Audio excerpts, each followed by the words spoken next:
Baik, kali ini kita akan membahas tentang angin muson pada pembahasan soal Olimpiade Kebumian. Jadi di materi angin lumayan banyak soal-soal yang berkaitan dengan angin muson, dan saya pikir ini merupakan materi yang penting dan sayang banget jika dilewatkan. Seperti itu. Untuk mengetahui bagaimana angin muson itu bergerak dari mana ke mana dan seperti apa, ya langsung saja kita bahas. Di sini ada soalnya. Pada bulan Januari, rata-rata angin di wilayah Indonesia utara ekuator adalah angin apa? A. Angin tenggara, B. Angin barat daya, C. Angin barat laut, D. Angin timur laut, dan E. Angin selatan. Nah, untuk mengetahui ini alangkah baiknya kita juga menghafal dan mengetahui arah-arah mata angin, di mana barat daya, di mana barat laut, di mana timur laut, dan di mana tenggara. Nah, seperti itu. Untuk menjawab soal ini kita harus tahu dulu apa itu angin, bergerak dari wilayah mana ke wilayah mana, apa hubungannya dengan suhu udara, dan lain sebagainya. Jadi angin itu adalah udara yang bergerak. Udara bergerak dari tempat yang bertekanan tinggi menuju tempat yang bertekanan rendah. Jadi angin ini sama seperti air, mengalir dari tempat yang tinggi menuju ke tempat yang rendah. Nah, angin begitu juga bergerak dari tempat yang bertekanan tinggi menuju ke tempat yang bertekanan rendah. Tekanan tinggi ini ciri-cirinya apa? Ciri-cirinya adalah tempat yang dingin. Sedangkan yang bertekanan rendah ini tempat yang panas. Nah, jadi kita udah tahu ya, udah bisa membayangkan tempat yang seperti apa yang dikatakan sebagai tempat yang dingin, dan tempat yang seperti apa tempat yang panas. Oke, yang dingin itu contohnya adalah pegunungan atau daerah gunung. Nah, dingin daerah gunung. Kalau yang panas daerah pantai. Jadi dengan ini diharapkan bisa mengingat, oh iya, angin bergerak dari tempat yang bertekanan tinggi menuju ke tempat yang bertekanan rendah.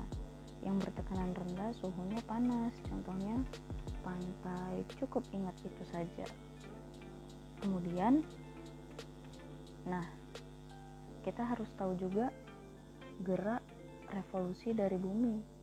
Gerak revolusi itu artinya gerak bumi mengelilingi matahari. Nah, di sini kita harus tahu dan harus hafal kapan bumi bagian utara musim dingin, kapan bumi bagian utara musim panas. Tapi kita cukup mengingat satu saja, mengingat satu belahan bumi saja. Kita cukup mengingat yang ini, belahan bumi utara yang sedang mengalami musim dingin di bulan Desember. Belahan bumi utara, kita singkat, belahan bumi utara sedang musim dingin.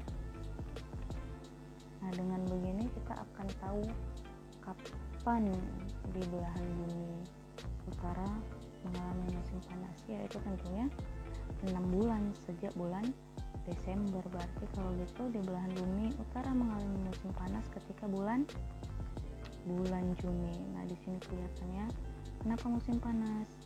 Karena jarak matahari ke belahan bumi utara lebih dekat ketimbang jarak matahari ke bagian bumi selatan. Seperti itu. Jadi kita cukup menghafal satu saja, yaitu ketika belahan bumi utara mengalami musim dingin itu berada di bulan Desember. Oke, sudah ingat ya, di bulan Desember. Ini ada kaitannya dengan angin yang tadi. Oke, kita menuju ke slide selanjutnya. Nah, di slide ini kita ada dua gambar yang berbeda. Nah, ini tadi. Di belahan bumi utara mengalami musim dingin ketika bulan Desember. Kita patokannya ke BBU ya, ke BBU. Di sini bulan Juni. Di BBU musim panas. Kenapa musim panas? Ya jelas, karena jaraknya lebih pendek. Di sini musim dingin. Kita tahu tadi bahwa angin adalah udara yang bergerak dari tempat yang bertekanan tinggi ke tempat yang bertekanan rendah. Yang bertekanan tinggi apa? Dingin, daerah dingin. Yang bertekanan rendah daerah panas. Nah, seperti itu. Udah ya, udah nemu konsepnya. Nah, kalau begitu di gambar yang belahan bumi utara mengalami musim dingin, berarti angin bergerak dari belahan bumi utara. Angin bergerak dari arah belahan bumi utara, lebih tepatnya dari arah timur laut. Iya, dari arah timur laut. Selanjutnya, ternyata dalam pergerakan angin ini terdapat gaya yang bekerja di khatulistiwa. Gaya itu namanya gaya Coriolis. Gaya ini yang membelokkan angin yang datang dari arah utara maupun arah selatan. Jadi yang seharusnya angin lurus saja, lurus ke selatan, lurus seperti ini ke arah barat daya, karena ada gaya Coriolis, maka angin dibelokkan ke arah tenggara, ke arah benua Australia. Angin yang berasal dari utara, karena dia berasal dari laut, lautnya luas, berasal dari laut, angin ini membawa banyak air, membawa cukup banyak air. Ini dampaknya apa untuk Indonesia? Dampaknya pada saat ini terjadi musim hujan di Indonesia. Dampaknya terjadi musim hujan. Musim hujan.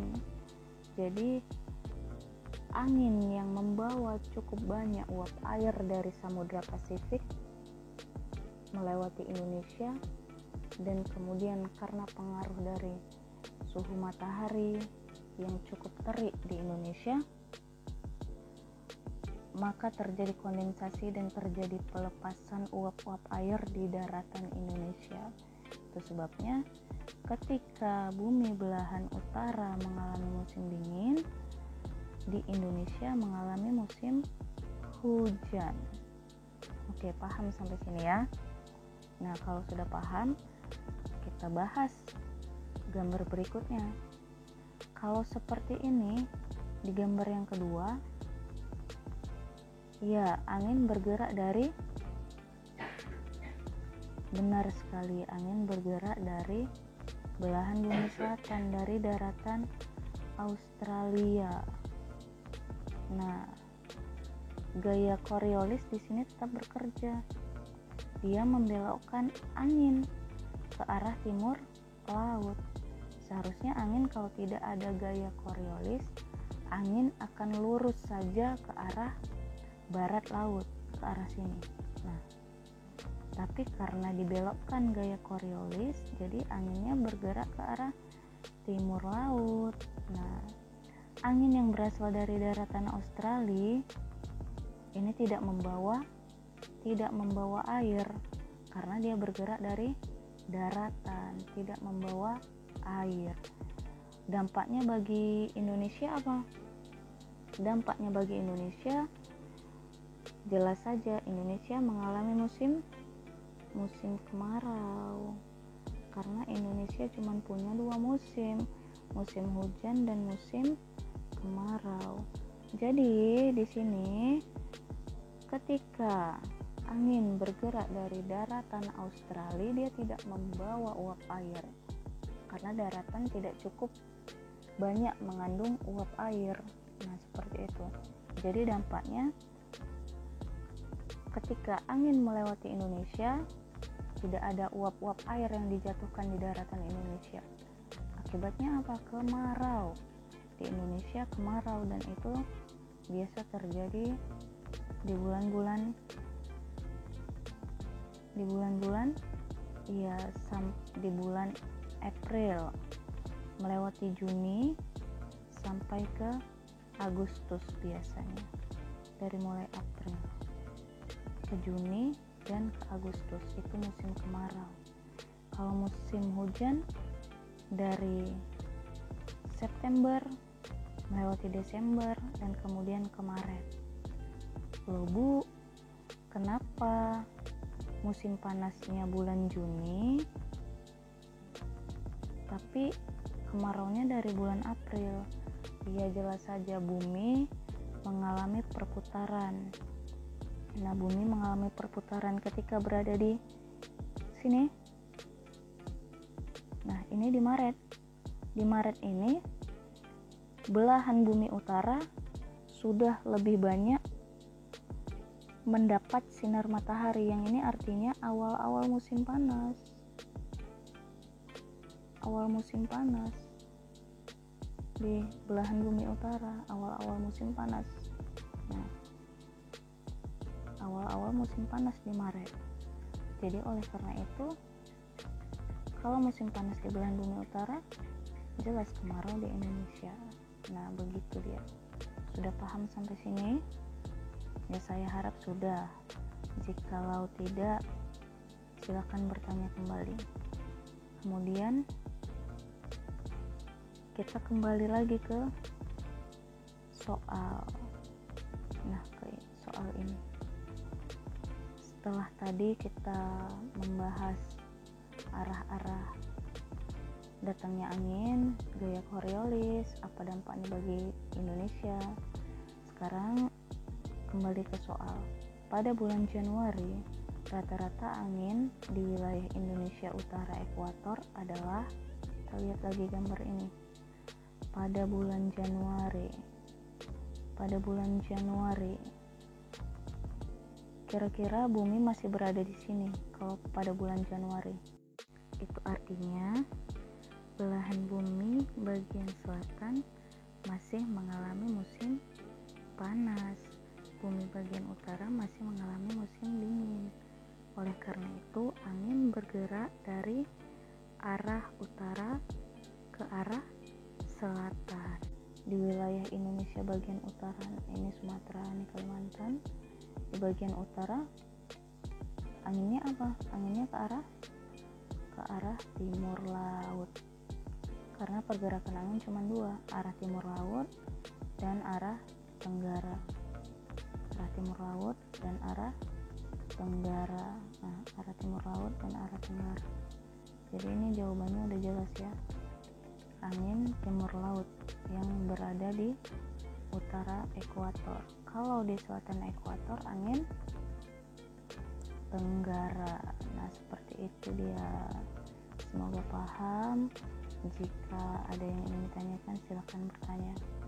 Supaya lebih paham lagi, saya akan berikan beberapa soal, silahkan dijawab di kolom komentar. Nanti saya koreksi satu persatu. Terima kasih.